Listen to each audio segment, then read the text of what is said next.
Pitong diving team ang inaasahang sisisid ngayong araw para sa pagpapatuloy ng search and rescue operations para kay DILG Secretary Jesse Robredo at kanyang mga kasama.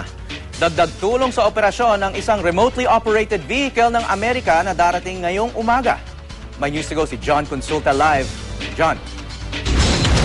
Yes, Howie, magdamag ng pinagana ng task force ang mga sonar equipments na kinabit nga dito sa dalawang barko na nakadaong sa may bahagi ng Ticao Channel. At itong mga barkong ito nga at na gumagamit ng mga sonar equipment, Howie, ang siyang pinanggagalingan ng mga pangunahing impormasyon para nga malocate itong pinaniniwala ang kinalalagyan ngayon ng posibleng wreckage nitong bumagsak na Piper Seneca plane. Samantala kaninang madaling araw ay maagang naghanda ang mga foreign divers at technical divers natin mula sa Philippine Navy at sa Philippine Coast Guard. Target, Howie, napuntahan ngayon kung saan may mga nakitang debris at kabila na nga rito itong naipakita nga natin kanina ng mga fiberglass debris at maging ilan sa mga fragments na pininiwala ang nanggaling nga dito sa bumagsak na Piper Seneca plane. 7 diving teams nga, Howie, ang sasabak ngayon sa 4 dito ang tututok sa shallow dive habang 3 naman ang tututok dito sa deep dive missions at kabilang dito itong mga technical divers mula sa iba't ibang bansa, sa Australia, sa Korea at maging sa Great Britain. Nakunan din natin kanina, Howie, ang isa pang equipment na ginagamit ng Amerika na courting torpedo pero ang tawag dito ay side scan sonar at ang ginagawa nito ay para mas malapitang makunan nga ng konting impormasyon itong pininiwalaang wreckage. Pero kung mayroong mga high-tech, mayroon ding mga low-tech na gamit at nakita nga natin kanina yung improvised buoy na ginamit o ginawa ng ilang mga Amerikano. At ang ginawa nila dito, pinagsama-sama yung mga mineral bottled water at itinali sa isang bag ng laman ay sand na ang sabi nga nila ito yung magsisilbing marker sa oras na malocate na nga itong wreckage at ito ay magiging palatandaan para sa mga susunod na mga divers kung saan nga tutumbukin itong wreckage kung sakali makita na. At sa mga oras na ito, inaantabayanan din na Howie itong pagdating ng remote operated vehicle na posibleng magamit pa rin para nga sakaling makita itong wreckage nito doon sa mga medyo malalim na bahagi na nitong Ticao Channel ay maaaring gamitin ito para makuha itong wreckage or magkaroon ng mas malapitang surveillance sa naturang gamit. Samantala patuloy pa rin, Howie, itong pag-iikot ng mga choppers at mga speedboats ng mga otoridad at patuloy na sinasabi nga dito si Secretary Mar Rojas na tayo ay nasa search and rescue operation mode pa rin dahil patuloy na sinusuyod itong mga ibang bahagi ng Ticao Channel maging yung ilan sa mga isla dito, Howie, para nga malaman baka posibleng napadpad dito ilang mga debris at maaring mga survivors pa rin dito bumagsak na Piper Seneca plane, Howie. John, ano ba yung mga depths na pinag-uusapan natin ngayon? Saan na ba sumisisid? Hanggang saan sumisisid ngayon yung mga divers na yan?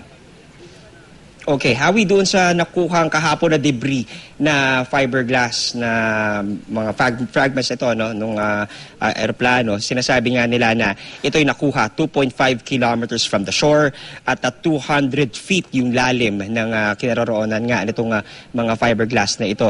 So pakay ngayon ng mga divers na balikan yung lugar na yun at umusad forward at base nga doon sa mga nakuhang impormasyon sa isinagawang sonar readings ng magdamag ay doon nga tutumbukin ng mga divers yung posibleng lokasyon na nitong pinaniniwala ang wreckage ng Piper Seneca plane. Howie.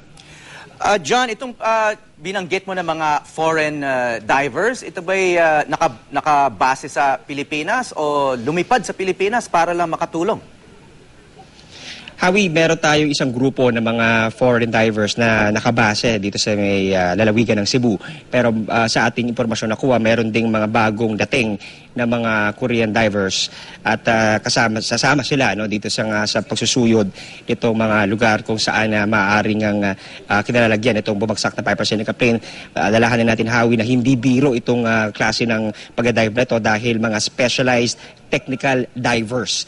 Ito yung mga talagang sumisisid sa mga malalalim na lugar. Gumagamit sila ng trimix, yung nabanggit nga natin kahapon, na pinaghalong nitrogen, oxygen at helium para mas matagal silang makasuyod sa ilalim ng ocean floor kahit sa medyo malalim-lalim ng bahagi ng dagat, Howie.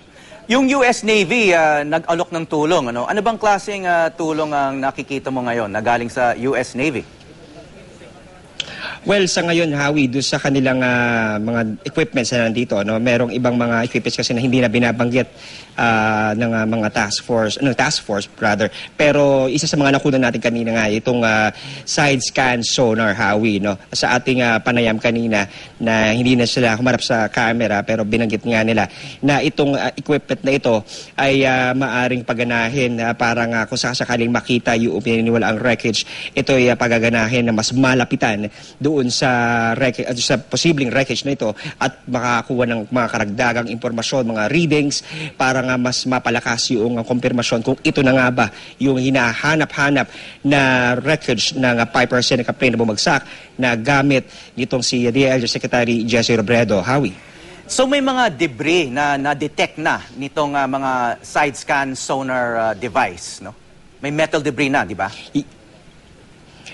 Howie, yun ang paniwala nila, mga metal fragments at or metal debris dahil nga kakaiba yung rehistro doon sa kanilang mga nakukuha mga sonar readings mula pa nung isang araw.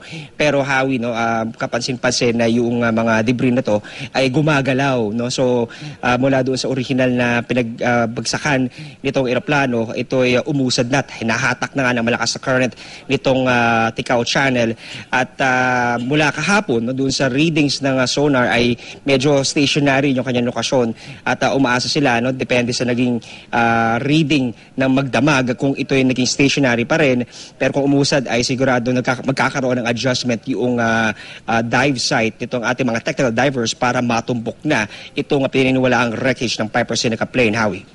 Itong nabanggit mo na dadating na remotely operated vehicle o ROV, paano naman makakatulong ito? Ito ay may camera, may video camera ito kaya makikita mismo kung anong nandun sa ilalim. Kasi yung, alam natin, yung sonar device, walang makikita mismo na imahe yan. Pero itong ROV, kaya niyang i-record yung mga images sa ilalim. Tama ba yun? Tama yun, Howie. Nakita natin yan in action dito sa MV Princess of the Stars noong way back 2008. At kaya niyang bumaba sa depth of 500 feet. Kasi nga, Howie, hindi pa rin inaalis, nire-roll out yung posibilidad na maaaring napunta sa mas malalim na bahagi ng Ticao Channel. Dahil doon sa huling sonar reading, ito ay malapit na doon sa boundary, Howie. Nung parang tinatawag nilang deep ravine, mayroong bahagi ng Ticao Channel na pababa na. At ito ay talagang merong depth of 500 to 1,000 feet at talagang hindi na ito kakayanin na pasukin ng kahit na ating mga highly trained technical divers kung kaya't maaring magamit pa rin itong ROV para nga masipat kung sakasakaling napunta na roon itong pinaniwalaang wreckage ng Piper Seneca plane. Howie. Okay, maraming salamat. John Consulta sa Masbate.